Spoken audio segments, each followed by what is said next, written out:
Assalamualaikum warahmatullahi wabarakatuh. Perkenalkan, nama saya Tony Hidayat. Pada video kali ini saya akan mempresentasikan hasil KTI, yaitu pengolahan bahan galian menggunakan metode shaking table. Nah, apa sih shaking table? Nah, shaking table itu adalah sebuah meja goyang di mana ada gaya yang bekerja, yaitu gaya dorong, dan yang kedua itu adalah gaya gesek. Nah, pada proses ini material itu dipisahkan menggunakan meja goyang atau shaking table itu, dan mendistribusikan partikel yang dipengaruhi oleh sifat-sifat rifle seperti itu.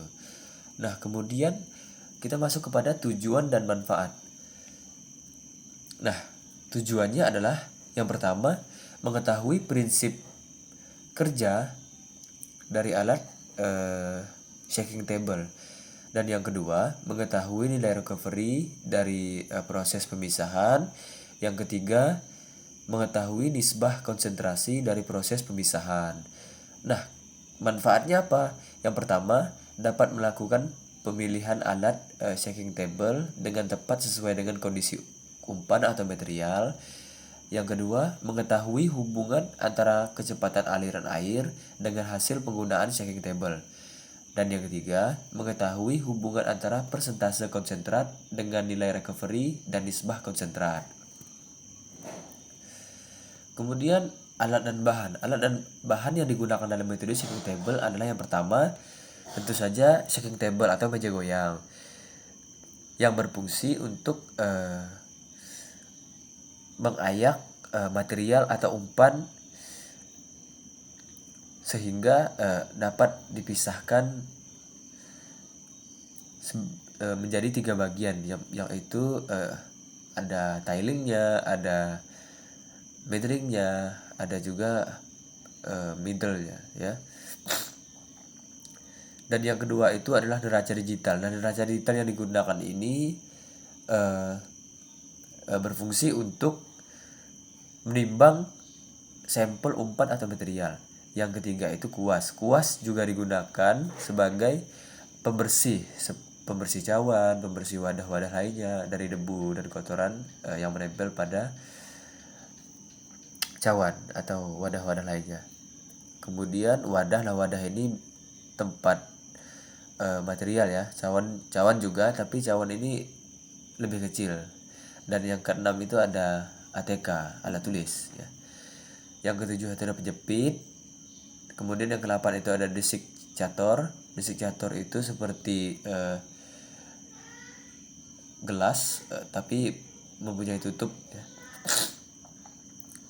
Yang ke-9 itu ada oven. Oven ini digunakan untuk mengeringkan material.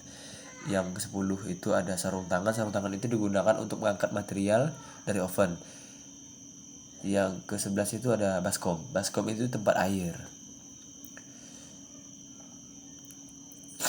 Kemudian timbul pertanyaan pada metode ini. Yang pertama itu bagaimana prinsip kerja dari alat shaking table. Dan yang kedua, berapakah nilai recovery dari proses pemisahan melalui proses hitungan, ya. Dan yang ketiga itu berapa nisbah konsentrasi dari pemisahan ini, sama juga pada proses perhitungan. Kemudian untuk menjawab pertanyaan pertama, penyelesaiannya adalah prinsip kerja shaking table adalah berdasarkan perbedaan berat dan ukuran partikel terhadap gaya gesek akibat aliran air tipis. Partikel dengan diameter yang sama akan memiliki gaya dorong yang sama besar.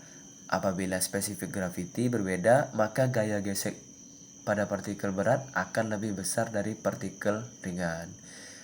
Nah, untuk mencari recovery ini rumusnya adalah R sama dengan C titik C dikali 100 dibagi F titik F, di mana R sendiri adalah recovery, C titik C adalah konsentrat dalam satuan persen, kemudian F titik F itu adalah tailing.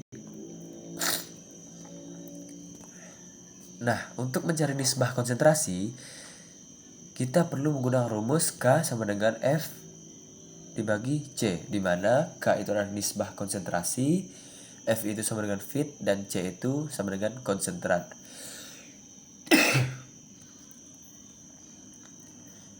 Nah, kita masuk kepada praktikum pengolahan bahan galian dengan metode shaking table. Ini dilakukan dengan memasukkan umpan berupa pasir besi. Nah, di sini kita menggunakan materialnya itu berupa pasir besi.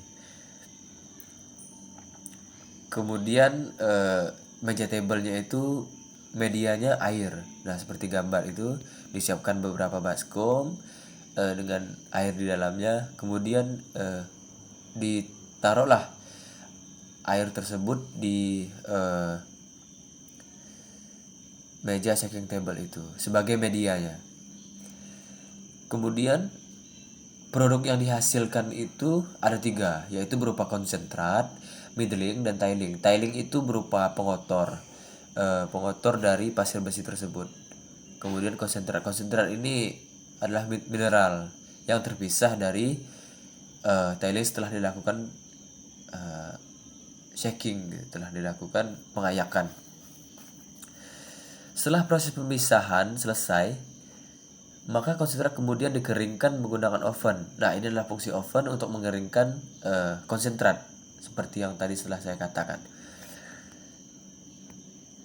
Ada 3 tahap atau 3 fase pengeringan. Yang pertama itu di fase 100 derajat pada 15 menit pertama. Kemudian 200 derajat pada menit ke 15 fase kedua.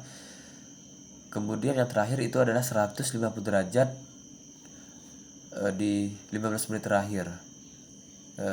Pemanasan dilakukan dengan derajat Celcius ya.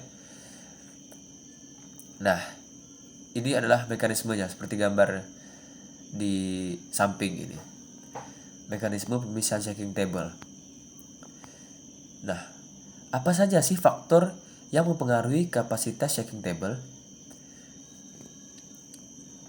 Yang pertama itu adalah ukuran dari feet, ukuran dari mejanya atau tempatnya atau wadahnya gitu. Yang kedua adalah operasi. Nah, operasi ini juga mempengaruhi gitu kapasitasnya. Apabila operasinya tidak baik, maka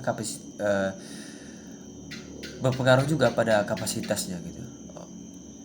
Kemudian itu perbedaan berat jenis material mineralnya. Nah, ini juga sama gitu. Ini juga akan mempengaruhi dari kapasitas shaking table. Yang keempat itu adalah berat jenis rata-rata mineralnya. Nah, ketika berat jenis rata-ratanya besar, maka kapasitasnya baik. Ketika berat jenis rata-ratanya kecil, maka kapasitas shaking table-nya agak kurang baik seperti itu. Nah, kesimpulannya apa? Kesimpulan dari praktikum pengolahan bahan galian dengan tema shaking table ini adalah prinsip kerja pemisahan material menggunakan shaking table ini yaitu berdasarkan berat jenis partikel dan ukuran partikel dari material yang diumpankan atau material yang digunakan. Nah, berarti ini kan tergantung dari seberapa besar ukuran partikel dari pasir besi tersebut. Itu juga bisa mempengaruhi prinsip kerja pemisahannya. Jika material yang di ukuran material partikelnya kasar, maka akan lebih sulit dipisahkan daripada yang halus seperti itu. Kemudian partikel dengan berat jenis yang besar, nah, akan tertahan oleh rivel dan cenderung akan bergerak horizontal akibat sentakan dek. Sedangkan partikel ringan akan cenderung bergerak vertikal ke bawah akibat terbawa oleh aliran air. Nah, seperti yang sudah saya jelaskan tadi. Kemudian nilai recovery dari proses pemisahan adalah sebesar 2,28%. Nah, ini nilai dari recovery yang telah menggunakan rumus tadi, yang telah dihitung tadi.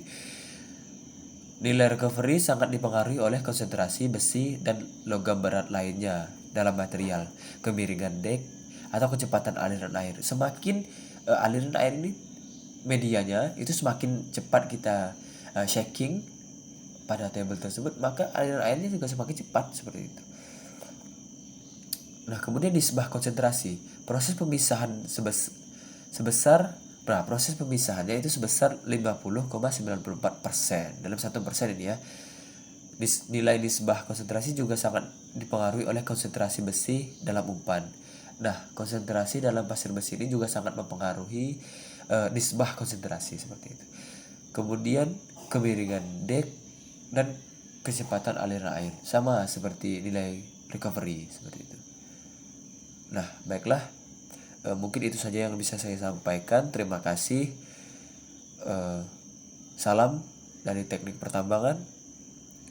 Saya ucapkan Assalamualaikum warahmatullahi wabarakatuh.